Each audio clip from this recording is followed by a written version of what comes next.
Welcome to the Liberty Lobbyist, Middle East foreign policy expert, David Reaboi. Thanks for joining me. Great to be with you. I have had this show on my mind for a while, and I think I've been sort of avoiding doing it, but it just feels like I got to do it. Now, this is not going I was going to do this show regardless of whether there was an election on Tuesday or not, but I feel like I would be slightly remiss if I didn't sort of tie some threads together a little bit. Obviously, the outcome was mostly due to the economy. I think we all saw that coming. But overall, I would say, MAGA has a persona issue. And some of it is blown completely out of proportion for political reasons. But unfortunately, there is a real, what I used to think was a minority of people, a very, very tiny, tiny minority of people. But I feel like it's growing and it's taking root in very disturbing ways. We used to kick these people out of the tent. We got rid of David Duke and all of his friends for a reason. And here we are kind of again. So I want to start with this question because I think definitions are important. What is your definition of anti-Semitism? This is a great question. This is a great question. I think it's the key question, and it's actually the subject of a piece that I just wrote for Tablet. Um, and and I'm not sure if it'll be up by the time this goes live, but it will be up shortly. Um, so anti-Semitism is really a conspiracy theory about the way the world works. And it is one that puts Jews at the center, the like let's say the malevolent force, the so-called malevolent force of Jews at the center of world events, as a way of explaining these things. And for a lot of people, for anti-Semites, the the existence of the Jew takes on a an eschatological meaning, and the fight against whatever evil you think is out there in the world, and is to be had against the Jew, because he symbolizes, or Jews symbolize, the opposition to the one true thing. So for example, when I mean, what are uh people's imaginings about Satan or the devil, or something like that, and either in secular contexts as well, it's the same thing. I mean, how else would you understand the centrality of something like Israel to the global left? Why would Greta Thunberg decide that, in fact, the destruction of Israel is a far greater cause than climate change, than the climate of the entire world, than saving the world? Um, I mean, this is kind of crazy stuff, and if you, you really have to stop and kind of take a step back and say, what is going on here, because it's certainly not normal. And it's just kind of very interesting throughout history that whatever a particular civilization um, uh, reviles, very often, if there's going to be anti-Semites there, the Jew will embody it. I mean, it's a very strange phenomenon, how Jews can be blamed by leftists for, villainized by the left as being on the right, but the communists say that the Jews are fascists, and the fascists say that the Jews are communists, and and on and on and on it goes. And the only constant is that, like, everyone hates the Jews. Mhm. And I want so I so want to read that's to that's you yes. a quote. I actually transcribed this from an old C-SPAN clip, and I'm going to read it to you. It's a criticism of Pat Buchanan from Hmm. 1999, and I want you to think about, and maybe you know who said it, but I'm not going to tell you until after. And I want to know whether you agree with his definition of anti-Semitism in his criticism of Pat Buchanan. This is part of the sad thing about Pat Buchanan. Pat does raise issues that I think are important. The sovereignty of American military. These are not issues that are crank issues, but unfortunately, Pat Buchanan raises them in a way that I think is discredited. And when attacked, he can always fall back to the line of, well, the cabal that controls American politics doesn't like me because I speak truth to power. This is almost verbatim what he said the other day. In every way, he casts himself as the victim, someone who is so, quote, truthful that he's being hunted down by the conspiracy that runs Washington. Maybe Pat just says things that are kind of kooky, and that's why he's criticized. It's perfectly valid to question America's relationship with Israel. Israel has a lobby. It's perfectly fair, as far as I'm concerned, to beat up on Israel's lobby. But I don't think that's the reason why Pat Buchanan is being labeled an anti Semite. It's this relentless bringing up of topics related to Judaism. Famously, Pat always beats up on Goldman Sachs and never Morgan Stanley.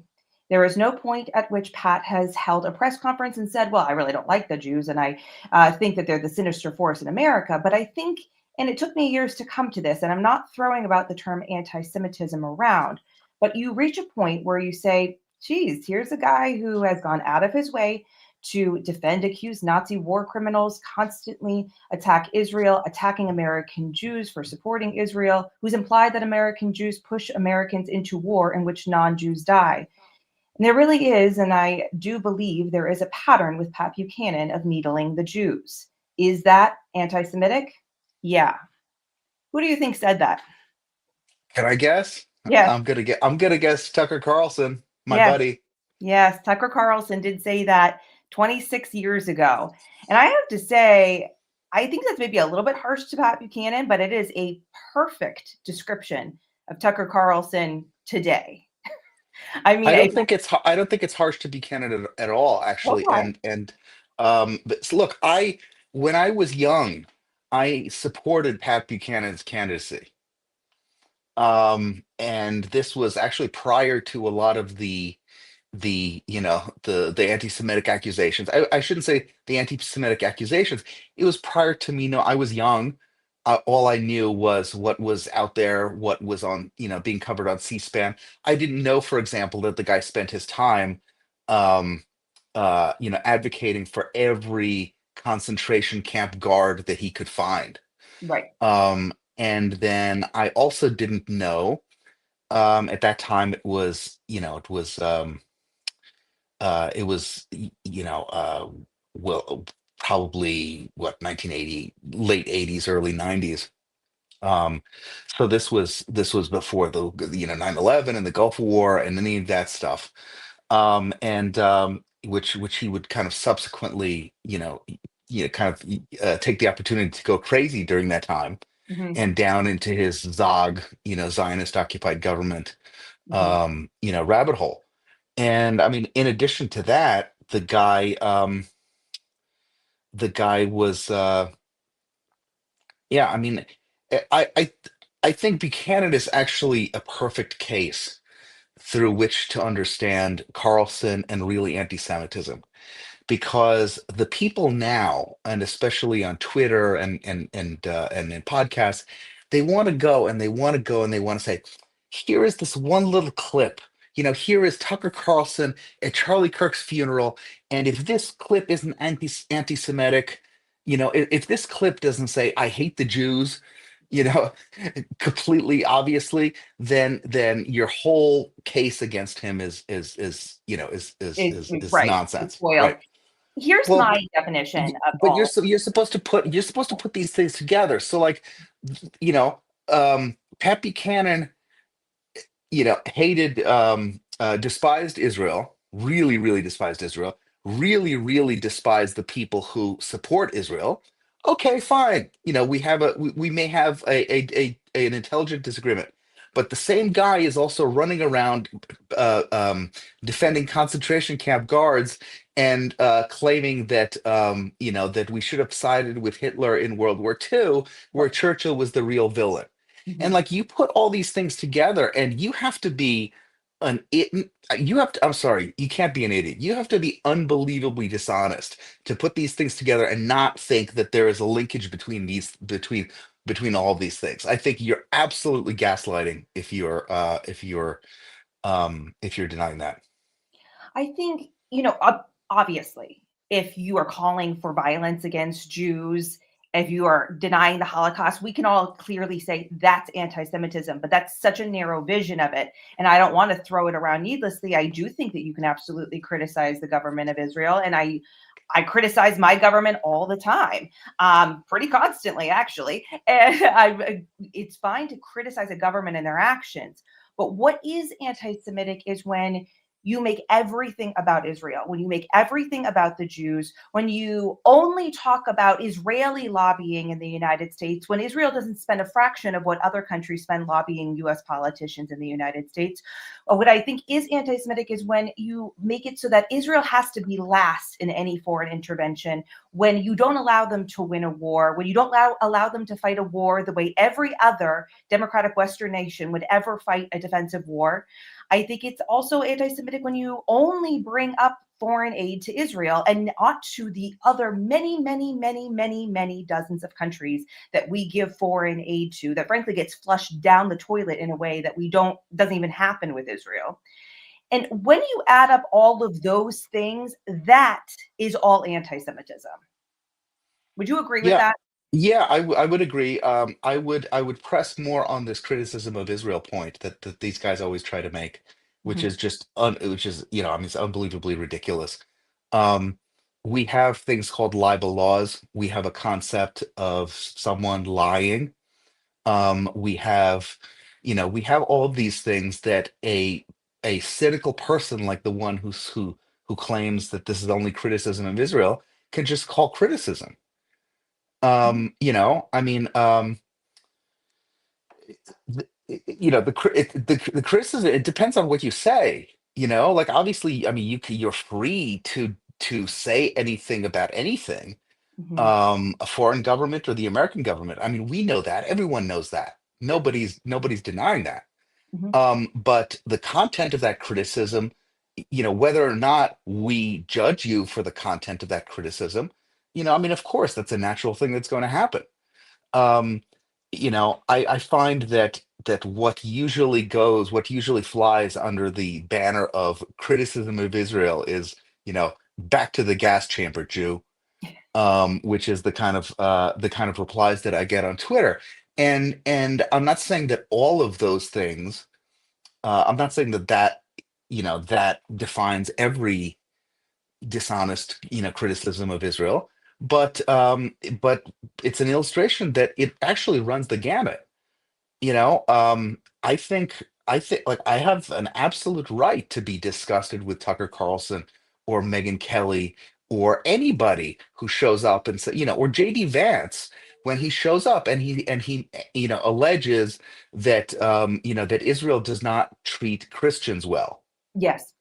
I That's think not a that's valid criticism. That's completely a lie. it's yeah, I mean, the other day, on Dave Smith's show, Carlson said that Israel routinely attacks and murders Christians. I'm sorry, you know what that is? That's pogrom fuel. That's blood libel stuff. He wants pogroms. He wants Jews harmed, and or killed. Mhm. The only reason to come up with lies like that is to inspire people to be angrier and angrier. And if you look at his content, Against you. if you look at Candace Owens's content, everything is geared towards making sure white American Christians will do harm to pro-Israel Jews in the United States. This is way far beyond any kind of foreign policy discussion. Um, and this is, but this is the Well, one I mean, it's the same thing, that the Gazan civilian lies, the fake hunger or starvation crisis, the mass murder of Gazan civilians. I mean, all of that is factually not true, and yet they perpetuated it at such a rate that it became completely mainstreamed. And now we're going into yet an even new territory of they're just killing Christians in Israel. Like, I mean, yeah, though that you're right. So there's criticism of a government, and then there is outright libel, right? yeah, I mean, there's outright libel with the intent to with the intent. to incite violence. to incite violence. Yeah, yeah, absolutely. Now, I'm not saying that what he's doing is illegal under American law. It plainly is not. He's actually free to incite violence against Jews as long as it's not, as long as it passes the Brandenburg test and is not doesn't have imminence. Yeah. As long as he doesn't say, I want you to kill Jews on Friday in Tulsa, he's okay. However, I can, my First Amendment right includes the ability to tell him that he's a piece of garbage and a scumbag for deliberately trying to incite, to incite violence against Jews. Mhm. And maybe, like, let's say the best possible scenario is he's okay with American Jews being harmed and or killed. He's okay with rising, like, real anti-Semitism. He's okay with rising hatred of Jews and distrust of Jews in the United States, if only he gets the foreign policy that he wants, where the United States, like, completely pulls away from Israel. Let's talk Like, about that. I want to come back maybe, to, right? right. I want to get into the Tucker Fuentes Kelly like nonsense later and the heritage stuff. I want to get into that, but let's talk about foreign policy and these non-interventionists. Now, I hang out with the libertarian types. I really consider myself to be a very libertarian leaning Republican. I always have. These are my friends. And I hear rhetoric even from friends of mine who I know don't hate me and don't hate Jews and like would never, but they don't even understand what they're repeating sometimes. And so, okay, I don't believe that a lot of these people who claim to be non-interventionists, and I'm not like talking about my personal friends, I'm talking about like the Tucker Carlsons of Sure. the world, right? The JD Vances of the world. I don't believe that they are actually non-interventionists. I believe firmly that they are significantly more into interventionism than you or I are. I believe that they want every type of intervention as long as it's on behalf of Islam and as long as Israel ends up last. And frankly, that means also that the United States will end up last. I believe that their little brand of non interventionism is an America last policy. Um, and that they're really only about supporting the other side no matter what. And I think case in point was this most recent ceasefire deal. That was just the Biden deal rebranded by Donald Trump, that Biden didn't have the political power to make Israel accept, but Trump, as the most, pro-Israel American president, had the power to accept. It was a terrible deal for them. And so I do believe that they are actually, what all it really means for us is that we're way more involved in that conflict. Like, we should just be letting Israel take out the trash for us and stay the hell out of it. But instead, we are all involved in it now. And the Tuckers and the Vances, they all cheered this deal. Do you agree with me about this, like that the non-interventionists are really just like hyper interventionists when it comes to Israel? Yeah. Oh no. I mean, completely, completely. I figured these guys out way back when, um, way back when, in the olden days, it used to be the old argument was, let's say they called themselves the realists, and the realists said, hey, it's really silly that we are supporting Israel on one hand. It's tiny, it's got no resources, and then we have the entire Arab world on the other hand. And the smart money is really saying abandoning Israel and going with whatever the Arabs want because that's better for us. Mhm. Now, I thought that case was not moral. I'm not even sure if it was, if it was like, a good strategic deal, but I don't think it was crazy. I think it was definitely, and frankly, through most of Israel's history as a country, that was the prevailing attitude of the United States. The U.S.-Israel relationship was that, up until the late 70s, Mhm. or let's say the mid 70s. Mhm. It was that. It was like, okay, we're not going to, the Arabs are definitely the senior partners here, Mhm. and and maybe we'll give Israel some scraps, but it's not in anyone's interest to like get behind Israel in a big way. I mean, that changed later on, for a number of reasons, mostly because the Arabs sided with, or the Arabs ended up siding with the Soviets, and we were left with Israel. And it's like, Israel is, in fact, a better bet than all of these other countries, because of their people, because of their productivity, and everything, even despite the oil. But anyway, so that was the prevailing, like, American conservative position, even during during the second Gulf War, during Mhm. and the Iraq War. This was it. And then something interesting happened, which was around the time of the Arab Spring. Many of the Gulf Arabs decided, with the exception of Qatar, they decided, hey, you know what? We're actually better off with Israel being here than if Israel disappears, Mhm. because we are all together against the Muslim Brotherhood. We are all together against Islamism. We are all together against Iran. And we can actually make something here Mhm. together if we partnered with the Israelis. And of course, that ended up leading into the Abraham Accords. So me, naive old me, I watched this and I thought, wow, the American conservative, they must be really happy about all this. But no, what did they do? They flipped hard against Saudi Arabia. They flipped hard against the Emirates. Um, Glenn Greenwald and Dave Smith went wall to wall about the Saudis' war against the Houthis in Yemen, without once, not once, did they say the Houthis. It was the Saudis genocide against, the Saudi genocide in Yemen with American weapons and blah blah blah. It was the biggest propaganda bullshit thing that ever was. But all of a sudden, these people went from loving the Arabs to really, really hating them, depending on their relationship with Israel. Right. Right. And I was like, wow, that's kind of that's kind of interesting. That's kind of giving the game away. And really, since then, it's been obvious that none of these people are serious political analysts, geopolitical analysts. They talk about Mearsheimer being, some kind of a grand poobah of the realist school, someone that they look up to with academic credentials. Well, he is not.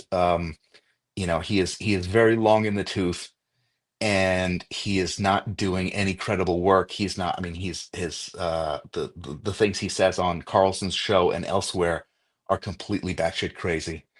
Mhm. All of the analysts that these people use, from Doug McGregor to, Jeffrey Sachs to Kirk Mills to whoever, I mean, these are people with no understanding of the region or of foreign policy, full stop.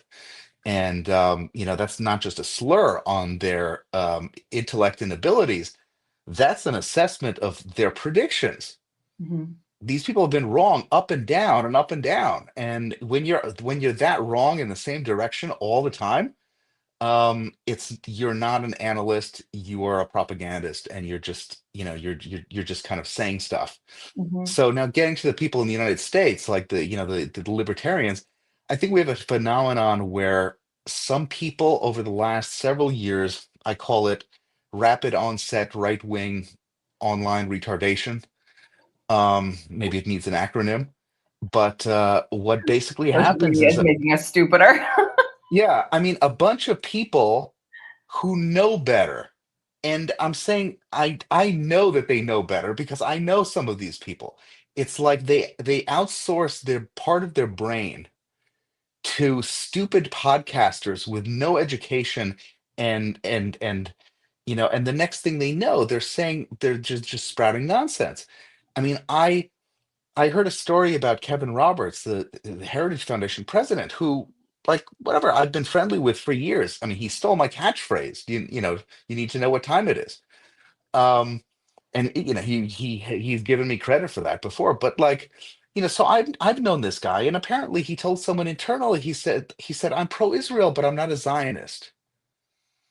And the follow-up question, perplexed a questioner this weekend at Heritage asked him, like, okay, so what do you think, like, what What does in that your mind mean? is Zionism? Hmm. And he didn't know. He couldn't How define do it. you say you're And not something if you don't know what it is? yeah, yeah, right. And I shook my head. I heard this and I said, you know what? 2 years ago, he would have nailed this out of the park. He would have been answering, he would have been he would have very easily answered this. Like, yes, of course, Zionism is the Very simple. belief that the Jews should have a national, a homeland, a national home. Full stop, done. It doesn't mean any kind of, theological basis for anything. That's a whole different argument. Um, And so it's very weird. I think what we're seeing with a lot of folks, um, specifically in this particular niche universe who are highly online, is Yeah. that yeah, it's this rapid onset right-wing online retardation thing where they know things and all of a sudden they don't. And you have Hmm. to kind of go remedial, Yeah. um and say, actually, let me explain to you for let me explain to you why we had to use nuclear weapons in Japan to end World War II. I mean, Oh, we right. thought that We're these on to things were that one now settled. too. Yeah. Yeah, I mean, we thought that these things were settled, and it's like, I don't know. I'm surprised that I woke up one day to find that real, authentic America First conservatism was basically the foreign policy platform of the 1984 Democratic Convention. Yeah. That was a surprise to me. It was The to me too. And Yeah, you know what I see in people, like just your average person, honestly, they don't have any like grand political whatever. A lot of people and people, more on the right, right? They they felt like COVID was some type of huge lie and that they were lied to yeah, continuously. And now they think that everything is a lie and that there is no truth. And so by going out and trying to they really think that they're going out and trying to find like the new lie about everything. And what they have stumbled upon is the oldest lie in humanity, which is that the Jews are the cause of all and the root of all evil, and they don't recognize that they're just repeating an ancient blood libel and that they didn't find anything new or discover any kind of new truth. They're simply just repeating patterns. Would you agree with that? yeah. I would agree with that. I think COVID. I think Concerning. it's pretty. I think it's pretty clear that COVID broke a lot of brains Mhm, in this country mhm. specifically. Yeah. You know what I will say? I'll say COVID plus social media broke a lot Mhm, of brains. mhm. Um, and it was through that massive loss of faith, faith in the media, faith in the government, faith in the expert class. Um, I think a lot of people were so disillusioned by that, then they think like, okay, um, whatever, anything is possible. And I know, but then they act like we always accepted that like Israel is the greatest thing since sliced bread. I mean, really? I mean, I don't think we ever really accepted that. I think there's always been a pretty strong contingent of people who were, advocating against Israel or becoming more involved with them or giving them money. I don't think that's anything new, but they're acting like it's some type of brand new thing. Now, you are a foreign policy expert. What would you, if you could wave your magic wand, okay? What would be the future, in your opinion, of US involvement with Israel moving forward? Oh, I mean, I've been saying for a very long time, and I'm certainly not alone. Uh, I would, um, I would try, if I was the Israelis, I would try to be as self-sufficient as humanly possible, Yeah. from the United States. Look, it's funny because a lot of these crank conspiracy theorists, like Dave Smith and others who really know nothing. Like, it's generous to say they know nothing. They know a lot of things that are lies. Yeah. Beginning with Scott Horton, I know a lot of these guys are obsessed with this memo that was presented informally to the to the Netanyahu government in the 1990s by my friend David Wormser, called a clean break. Mhm. And it forms a part of their conspiracy theory about how supposedly about how the neocons on behalf of Israel wanted to get the Americans to topple Saddam Hussein. Well, the document doesn't say that in the slightest at all. Yeah. What it does say is, I mean, what does a clean break mean? A Mm. clean break means a clean break from dependence on the United States. Yes. And at that time, the situation was much different. At that time, we were dealing with economic aid Hmm. in addition to military aid, because the up until Netanyahu became prime minister in the 90s, Israel was a socialist economy basket case. Yeah. The economy exploded thanks to Netanyahu, which is why, I They mean, are he's not economically dependent on us at all. right, Yeah. right. Yeah, exactly. And it's been a very, very long time now. I'm forgetting the precise date, but it's been a very long time now that the United States shut down the economic aid and still kept the military aid. Mm-hmm. Now, what does that do and why? It's Yeah. really useful to examine that for a minute. Um, the main proponent, first of all, the military aid that the United States gives Israel is an agreement. It's an agreement that, number one, Israel spends all the money that the U.S. gives on U.S. manufactured products, Mm-hmm.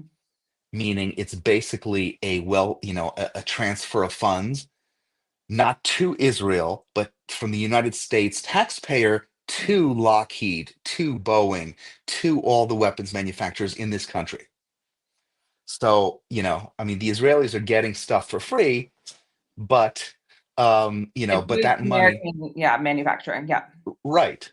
Mm-hmm. So the biggest lobbyists, in fact, for US military aid are not the Israelis, they're not No. AIPAC, they're No. the military industrial complex that is getting free money. Yeah. And it's and it's ridiculous. I mean, I always say to people, like, we need to shut down US military aid to Israel right now. I'm like, okay, so then for be prepared for a lot of layoffs across a lot of swing districts Mm-hmm. and a lot of congressional districts, because that's where some of these factories are. Mm-hmm. And if you really, really want to do that in order to reset the relationship, like, if you think it's worth it, okay, it might be. But know that, know what's at stake here. And the other thing, so the other side of the coin is, if you're the Israelis, the military aid binds you to only be able to sell weapons, to sell the weapons that you make in the in Israel, to sell weapons to people the United States allows Israel to sell weapons to. Mm-hmm. So it effectively neuters their homegrown weapons manufacturing project Mm-hmm. by putting the US in the middle of it and saying, well, here's, you can do this. Um, when we get to other projects that people oppose for insane reasons, I don't know how anyone would possibly oppose something like the Iron Dome, but yet people do. The Iron Dome was a joint project developed, co-owned by Israel and the United States. Yeah. When the United States wanted to do it, and no U.S. Weapons manufacturer, weapons company could figure out how to do it. And they just said, okay, well, hey, Israelis, you guys think you can have a go at this? Um, Try it. And the US put the money in, and the Israelis figured out how to do it. And now the US and Israel own this jointly. Mm-hmm. And that's to our benefit, because that's technology that we own. Right. So I'm not sure how that's a bad deal for the United States. Um, Is it Number two, true that yeah. what they need to, essentially use the Iron Dome is only manufactured in the United States? Is that true? Yes, yes. Yeah. Okay, so that's the other catch. The other catch is that they can only make the weapons in the United States per part of the agreement, Right. which is how they keep their hand in. Right.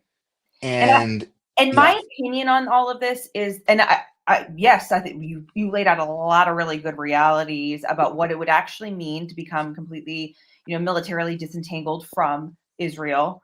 Um, my opinion is that politically, we often end up using some of these deals to control and handcuff Israel. It's so funny. They always act like Israel controls us. It's like pretty obvious it's the other way around. Like we're the one who hold out all the cards and we use it and manipulate it politically all the time.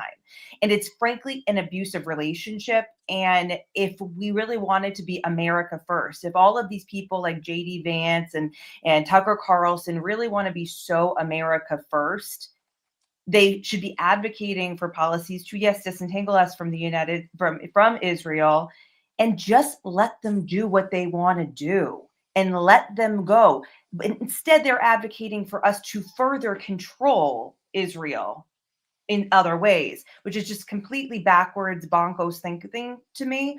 But yet, to me, it's an abusive relationship. This isn't good for. We don't have the money. They don't have. They don't need us controlling them. They go out there and they take out a lot of the trash in the Middle East that needs to be taken out, and we should just be letting them do that and not be involved in it. right. Well, I agree with you. And for the last, more than 10 years, what I've been advocating for U.S. Middle East policy is, well, it's like, look, a lot of people want to pull back from the Middle East. I do too. I don't want the U.S. to be as involved in there. I don't think we need an air base in Qatar. Thank you. I don't think we need all these forward deployments there. The air base in Qatar does not protect Israel. Mhm. It protects, it protects the Gulf Arabs from Iran. Yeah. Full stop. That's it. Hmm. And and the attention on that is constantly being pushed on Israel is in order to make sure that people don't notice that. Yeah. Yeah. But really, like, okay, you want to pull back from the Middle East? Okay, I'm with you. Hmm. However, you don't just pull back and say, hey, sayonara, we're gone, because we do still have interests there. We have international economic interests there. Um, you can't just pull back, but if you have a military power and a technological power like Israel in that region as an ally, that's when you say, hey, man, you're the sheriff. You police this stuff, you police this neighborhood. If you need us, give us a call, but basically, like, you take out the trash and deal with it. Yeah. And it's we would be deputizing the Israelis to basically do that for us so that we don't have to get involved. That's the only America first, MAGA, Jacksonian way of understanding the region, Thank while still you. retaining any type of any type of reality, any type of national interest. Yeah. And if you come and you say we should just walk away and not care, I'm sorry, you're not a serious person, Hmm. and you shouldn't be involved in the political debate. Hmm. I'm too tired to constantly remind people of why international economics and natural resources and shipping lanes and things like that are Matter. important. If you Well, you don't know what get it this, is? I think, all of the Bush stuff really tired people.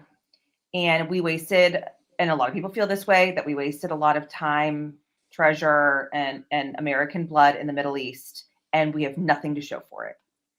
And they're not totally wrong. I mean, I would agree with that. I'm exhausted from it. I think we made a tremendous amount of mistakes. And by the way, Israel tried to warn us not to do that. Um, Even though they like to pretend it's the other way around, but that's literally not reality. Reality was they tried to warn us not to do this. But now there's a reflexive reactionary right that's like, well, because we did all those things badly, we should just isolate ourselves and never be involved in the world ever again and just pretend like that'll just all work out. Now, the reality is that that's not going to work out. You do have to have interactions with the rest of the world. But I think that that's sort of where some of what you were describing there comes from. And it's understandable Yes. in some ways. It's just, Yeah, look, I mean, of course, there are people out there who, who really don't know anything, and they think that, they believe that, people who say, I want the foreign policy of George Washington, in a world that is completely different than the world that George Washington inhabited.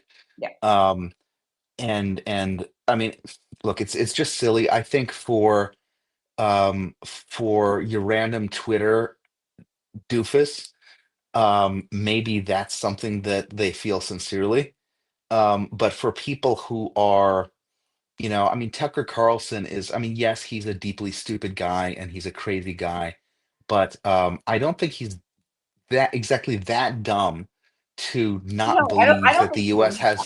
has interest there. I mean, for one thing, um, I mean, look, the shipping lanes alone is a big deal. It is. For the other thing, the fact is that from now until the time that there are no more, that nobody ever uses any kind of hydrocarbons, Saudi Arabia is still going to be the most important country Mhm. in regards to energy. And some of these people will say, "Oh, well, we have more oil than Saudi Arabia does, and we, blah blah blah blah, and we can be self-sufficient." And I laugh and I say, "You don't understand the way the global market works. The reason Saudi Arabia is the top dog here and gets to make these decisions is not because they have more oil than anyone else. It's because they have cheaper oil than anyone else. It costs them nothing to bring it out of the ground, whereas it costs us a lot of money to bring it out of the ground, as it costs the Russians a lot of money bringing it out of the ground. So all of these things have to be balanced. The Saudis can wake up tomorrow and change and change the kind of global energy economy.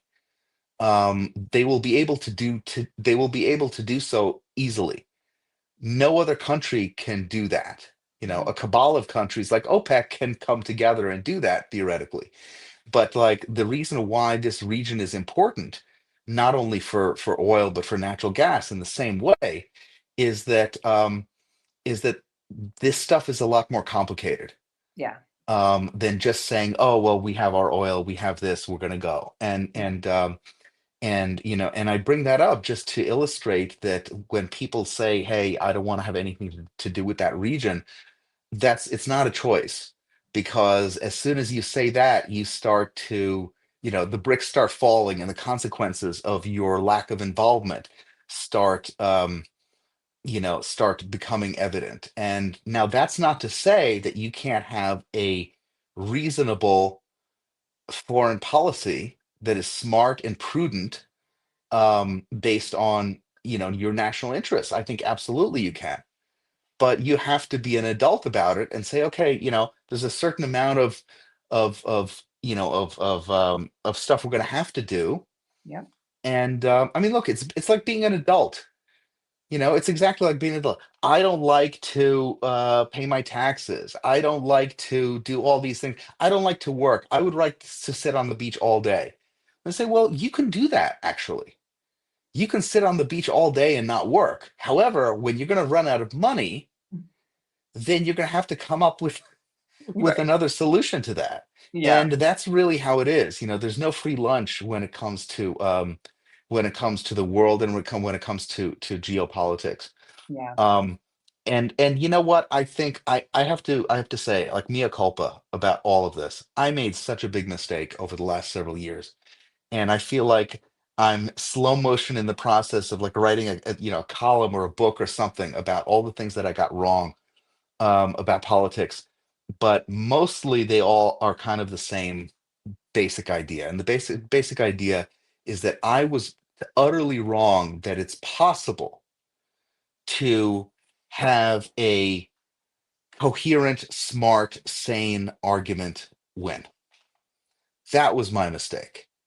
So, like, you have to go from utter neocon insanity Uh-huh. to utter isolationist, primitive insanity. You Mhm. can't, there's no such thing as that middle path, because I've tried it. I've tried advocating for it. It's a lonely place.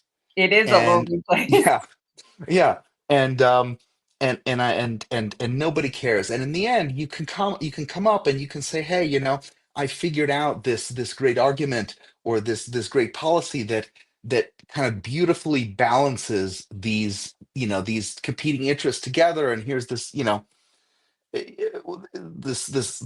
philosophy that makes so much sense and is great and blah blah blah.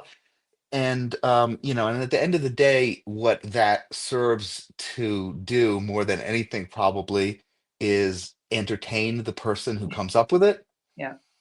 and sort of flatters their own ego and image of themselves as someone who is who is able to whatever, to walk between the raindrops and be sophisticated. Because Yeah. the final lesson in all of this, as far as I can see over the last many years, is that um is that we just careen from one stupid idea to the opposite, and there's nothing in between. And if you try to have a sane, coherent middle ground, good luck to you. I want to briefly I don't and I'm glad we spent way more time talking about the nuts and bolts, because it's so much bigger than just, what happened last week that really got everyone's attention, as far as Nick Fuentes and Tucker Carlson and the reaction to that, which I actually was sort of surprised that that was like a lot of people's line in the sand. And I'm like, really? I mean, after everything, like that was the line in the sand. But it seemed to be a wake up call for some people. Now, if you're not online and you don't have a clue what I'm talking about, God bless. Okay. That's what I always say. Good for you. You are winning at life more than I am. But if this, for those who are not caught up, Tucker Carlson had on Nick Fuentes, who is a self-proclaimed Nazi. He constantly advocates for violence against Jews, minorities, women, etc.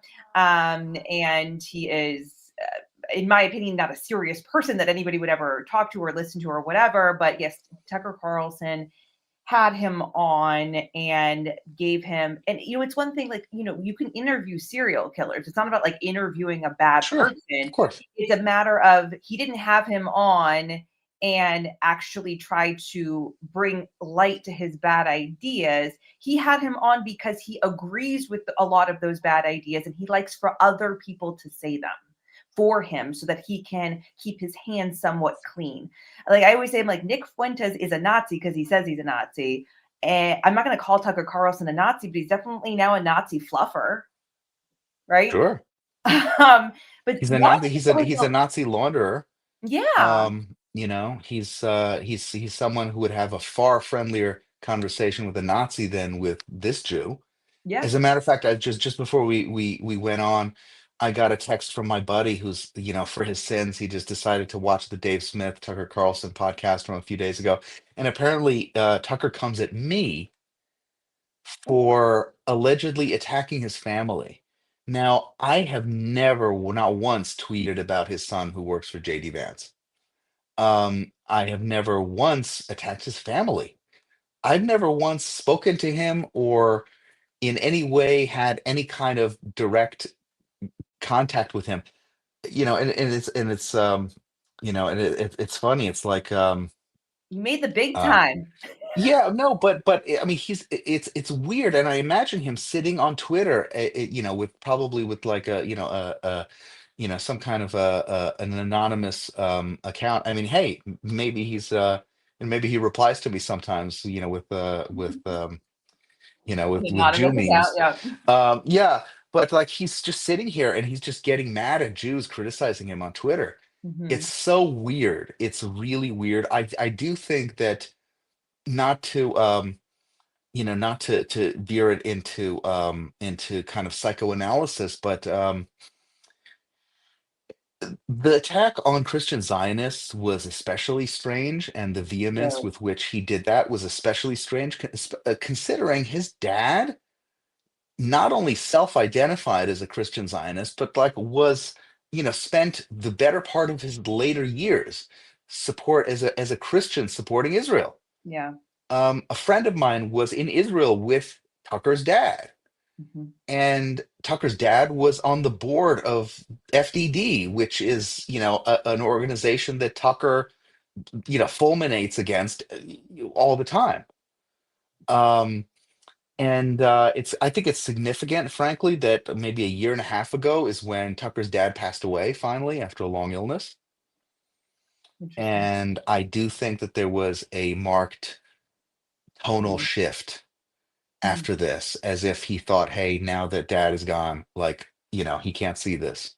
Interesting. And, because I think I'm certain that I mean, if what we know about Dick Carlson is true, and it seems to be based on interviews and public statements and whatever, I think he would be absolutely horrified at what Tucker is doing now.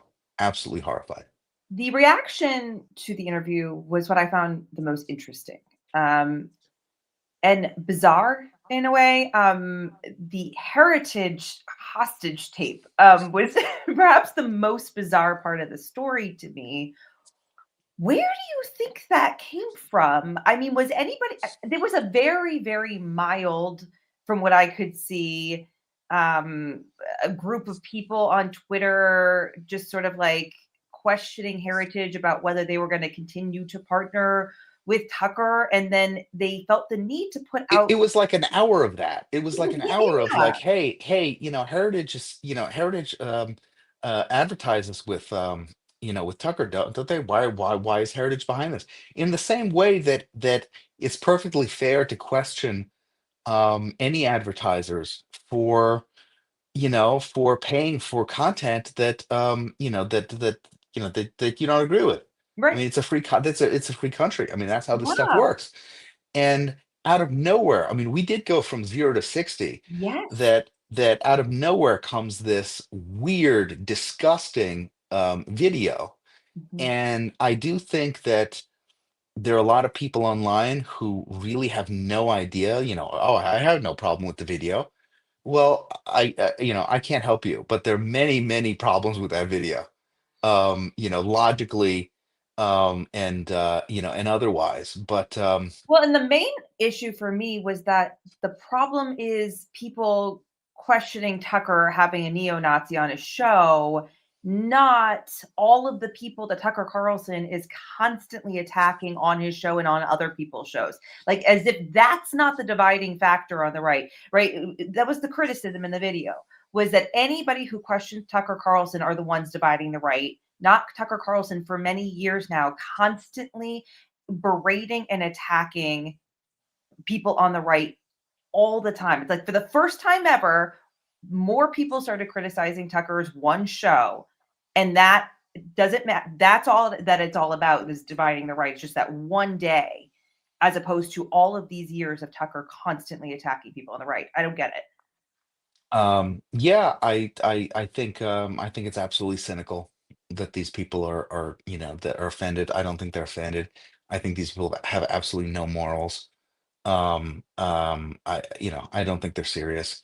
Yeah. These are the same people who just attack relentlessly. Hmm. There was several weeks ago, there was a discussion about no enemies to the right. And I wrote into the Seth Dillon had a piece, and I wrote into the Free Press in regards to kind of this whole kind of issue. But back then it was kind of theoretical. Hmm. And what we've witnessed in the last week is we've witnessed a test drive of no enemies to the right. Yeah. And how's it doing? How's it going? Is it satisfying your political longings? Is it scratching the itch of electoral success? Is it working? I mean, Serious. my point that I wrote in the Free Press is that this whole conversation is silly because these people are not on the right. Conspiratorial anti-Semitism is not what happens when you get, slightly more right wing than National Review or the Wall Street Journal.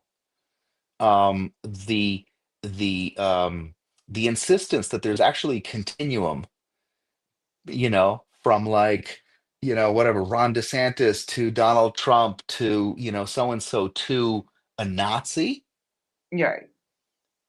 is a tremendous I mean, it's a tell. It's a tell of what you feel about the right, of what you feel about this movement.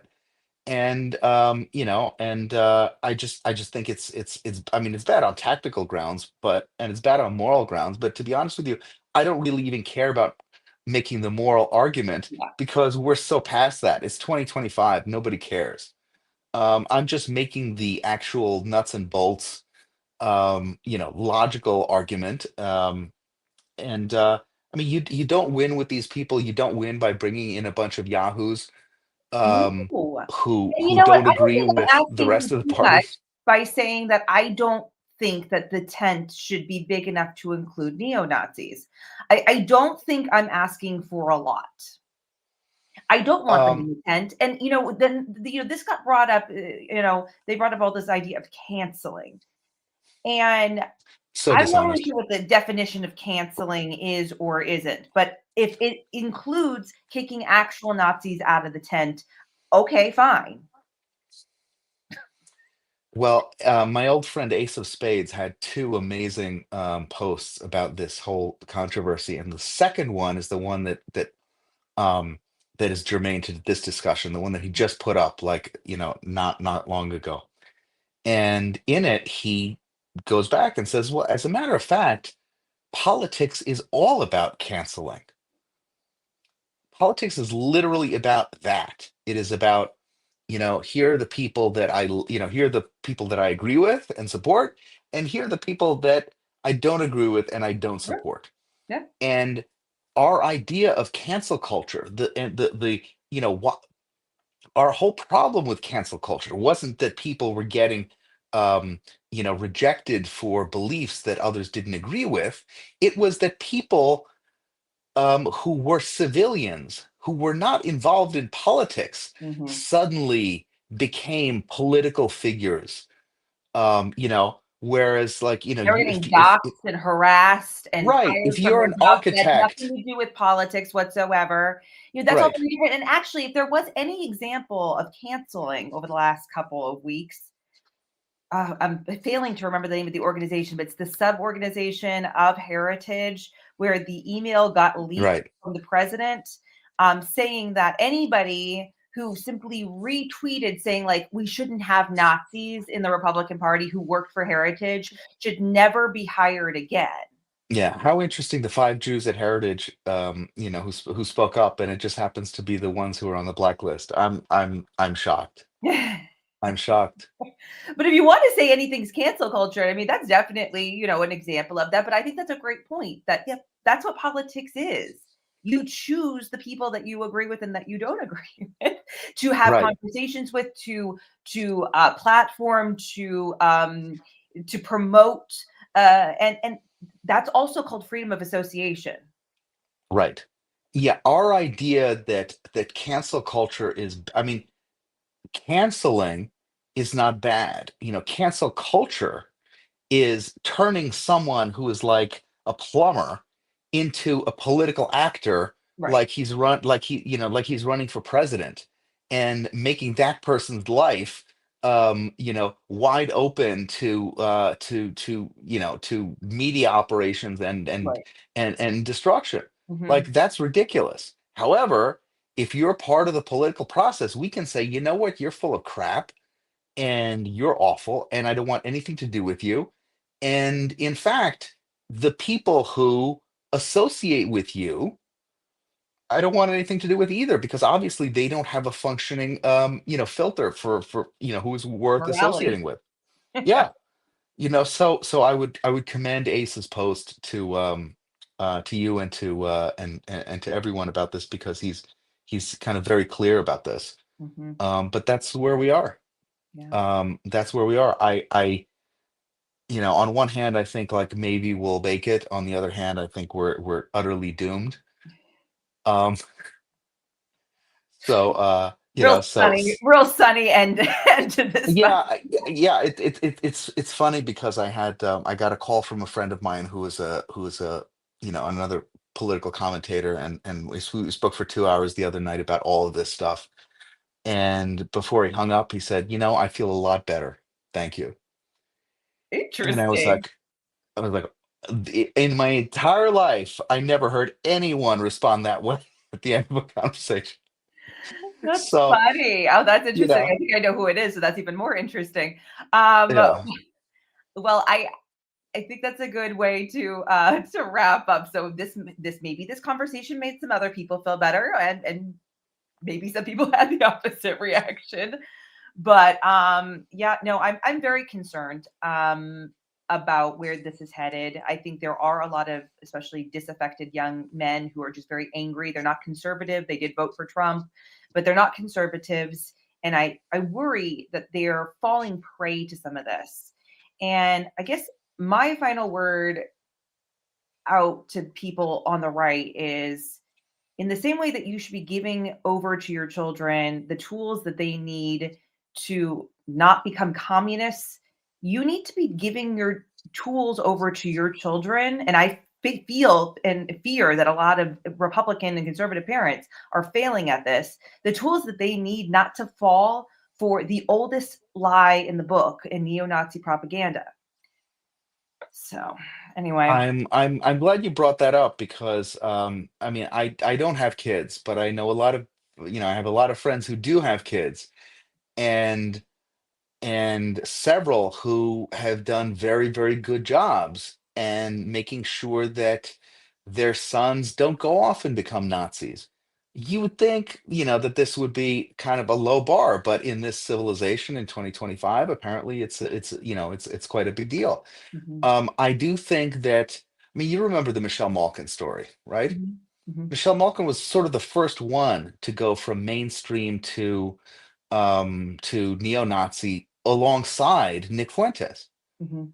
And why did it happen? Well, nobody could figure it out until I think she discussed it in some way. And she said, she's got two kids and two boys, and they went deep into this stuff. Yeah. And it was her choice. She said, either I'm going to fight them and and lose them, or I'm going to, whatever,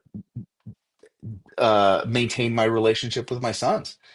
And Wow. like, yeah, man, that's really heavy and sad and terrifying.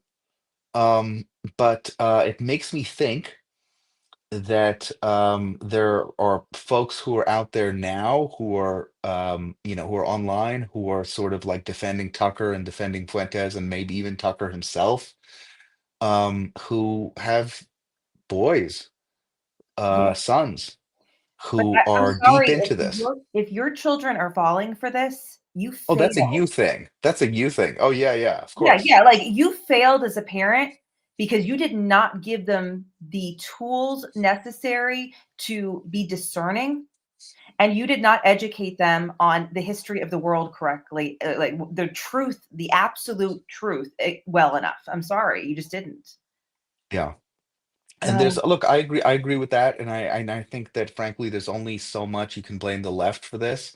Mhm. There's only so much you can blame, the a lot of people like to blame the schools and the media and the failure of, churches and other religious institutions. Okay, yeah, yeah. I mean, I agree, at the end of the day, but I know a lot of people that never went Nazi. Bingo. There's no law that, that pushes me in that direction. Mhm. Mhm. And I mean, look, and what ends up happening is, I mean, at the end of the day, and I say this all the time, when people are accusing me of thinking only of kind of parochial Jewish interests, um, and I come back and I say, like, look, I have been to Israel. I know that country very well. They are not going anywhere. I'm not worried about them. They can take care of all the problems that they need to take care of because their people are brilliant and they have heart and they're patriots. and they have, big families, and they're happy, and they are not social media addicts. Right. You You're can worried see about this. us. You can see. I'm worried about us, Yeah. right? Yeah. And if America decides to go down this path of like total retardation, it'll be what it'll be, but it'll be tragic, Yeah. and and sad, and utterly preventable. Yeah. It'll be the most self-indulgent thing a civilization had probably ever done, tied very closely with, like, the gender insanity. Yeah. Yes. Yes. I Yeah. absolutely put it in that same category. I think it's the new queer theory or something nuts like that. But no, let's leave it there. I really, really appreciate you coming on and doing this show with me. Like I said, it's been on my heart and my mind for a while to do this. Tell people how they can find you. You can find me at Twitter, DaveReaboi at Twitter, Mhm. and look for my piece at Tablet coming soon on Tucker Carlson, Nick Fuentes, and anti-Semitism and the Jews. I love it. All right. Well, thank you so much. You have a good night. Thank you. You too. That's it for the Liberty Lobbyist. You can find me on Twitter at Melissa Blasek NH or at Rebuild NH. You can always email me any questions, comments, concerns that might be interesting after this show. Director at rebuildnh.com. Until next time.